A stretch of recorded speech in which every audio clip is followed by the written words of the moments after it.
वन्दे देव उमापतिं सुरगुरुं वन्दे जगत्कारणं वन्दे पन्नगभूषणं मृगधरं वन्दे पशूनां पतिं वन्दे सूर्यशशाङ्कवह्निनयनं वन्दे मुकुन्दप्रियं वन्दे भक्तजनाशयं च वरदं वन्दे शिवं शङ्करम्। व्यासोवाच भो ब्रह्मन् भगवन् पूर्वं श्रुतं मे ब्रह्मपुत्रकं जलन्धरं महादैत्यम् अवधीत् शंकरः प्रभो। व्यास जी ने कहा कि हे ब्रह्मा के पुत्र सनत कुमार जी, मैंने सुना था कि महाप्रभु शिवजी ने महादैत्य जलंधर को मारा था। इस शिवपुराण का रुद्र संहिता में युद्ध खंड का 13वां अध्याय है। हे महापंडित, शिवजी के इस चरित्र को आप विस्तार पूर्वक कहिए। उनके निर्मल यश को सुनने से किसका मन तृप्त हो सकता है। इस प्रकार व्यास जी द्वारा पूछने पर ब्रह्मा जी के पुत्र बोलने में चतुर शांत चित्त महामुनि कहने लगे। एक बार देवगुरु बृहस्पति तथा इंद्र भक्ति के साथ शिवजी का दर्शन करने के लिए कैलाश गए। शिवजी ने जाना कि गुरु और तथा इंद्र मेरे दर्शन के लिए आ रहे हैं। उनके ज्ञान की परीक्षा करने के लिए सज्जनों को सद्गति देने वाले शिवजी दिगंबर होकर के उनके मार्ग को रोककर और सिर पर जटाजूट बांधकर प्रसन्नचित्त होकर खड़े हो गए। उसके बाद चलते हुए गुरु तथा इंद्र ने मार्ग में अद्भुत आकृति वाले भयंकर पुरुष को देखा। महान तेजस्वी, शांत, सिर पर जटा बांधे, बड़ी बाहुओं वाले, विस्तृत छाती वाले, भयंकर आंखों वाले तथा गौर वर्ण युक्त घमंडी इंद्र ने अपने मार्ग में स्थित उस शिव रूप पुरुष को न पहचान कर उससे पूछा। इंद्र ने कहा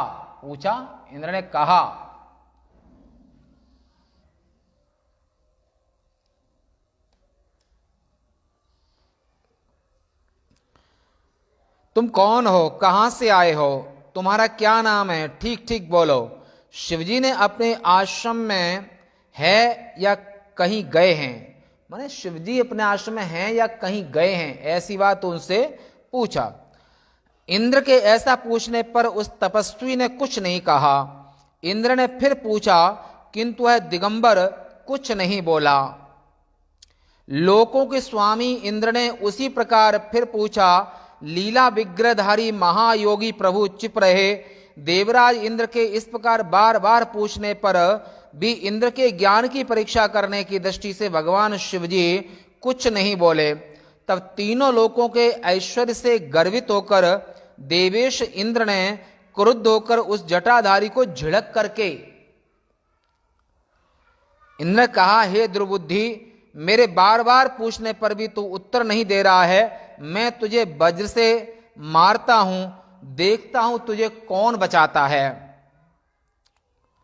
देवराज इंद्र के ऐसा कहकर क्रुद्ध होकर दिगंबर जटाधारी को देखकर उसे मारने के लिए हाथ में वज्र उठा लिया।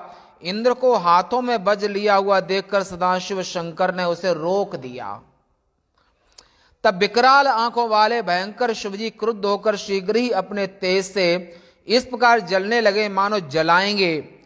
इधर बाह के निष्क्रिय हो जाने से भीतर ही भीतर क्रुद्ध इंद्र उस सांप की भांति जलने लगा जिसके पराक्रम को मंत्र द्वारा रोक दिया गया हो। अपने तेज से प्रकाशमान उस जटाधर पुरुष को बृहस्पति ने देखकर ये शिवजी हैं ऐसा जानकर प्रणाम किया। महान बुद्धिमान गुरु बृहस्पति हाथ जोड़ करके दंड प्रणाम करके और स्तुति करने लगे। बृहस्पति ने कहा, हे देवादिदेव महादेव, आत्मा स्वरूप महेश्वर, प्रभु त्र्यंबक कपर्दी जटाजूट वाले, आपको नमन है। दीनों के स्वामी सर्वव्यापक अंधकासुर तथा त्रिपुरासुर को मारने वाले शिव ब्रह्मा परमेष्ठी, आपको नमन है। विरूपाक्ष रुद्र बहुरूप शिव विरूप अतिरूप रूपातीत आपको नमन है। यज्ञ का विनाश करने वाले, यज्ञों का फल देने वाले, यज्ञ रूप दूसरों को कर्म में प्रवृत्त करने वाले, कराने वाले आपको नमन है।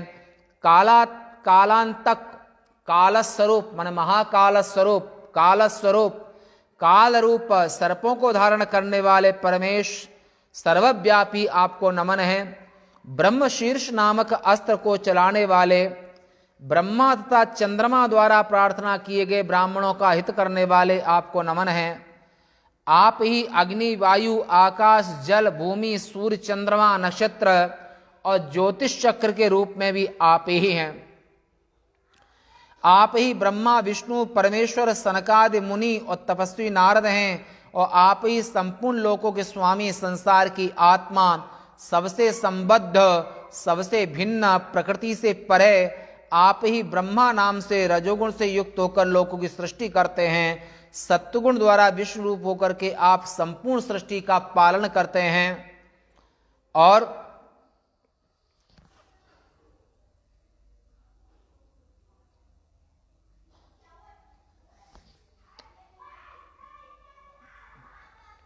हे देवादिदेव, आप ही तमोगुण द्वारा हर रूप धारण कर अपनी लीला से पंचभूतात्मक समस्त लोकों का विनाश करते हैं।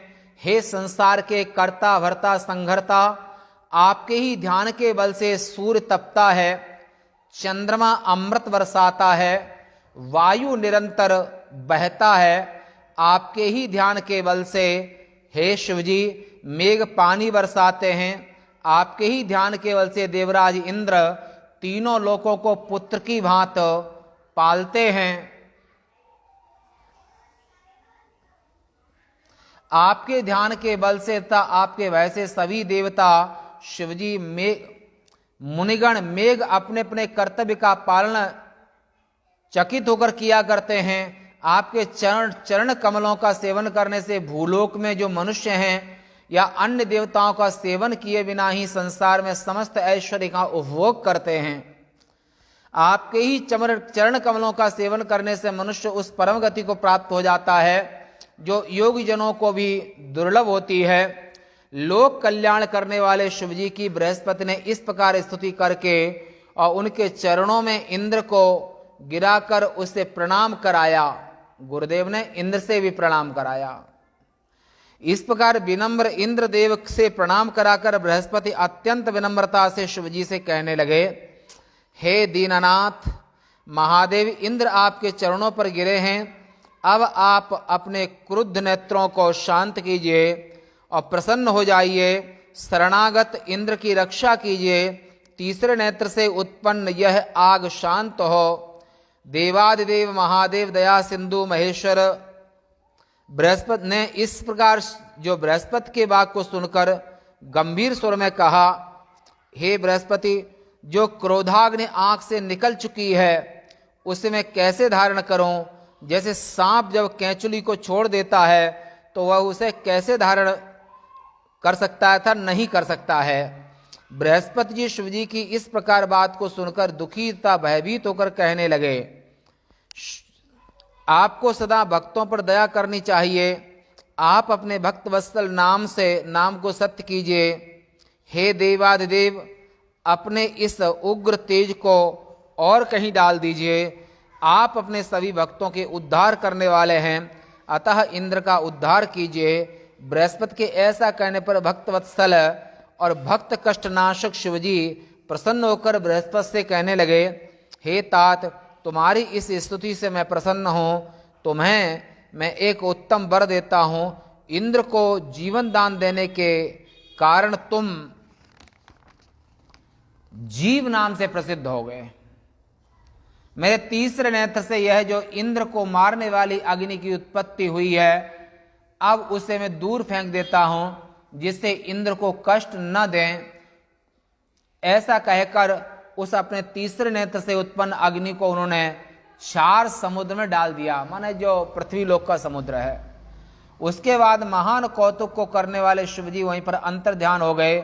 गुरु और इंद्र भयमुक्त होकर के अपने स्थान को चले गए। आज यहीं तक। ओम।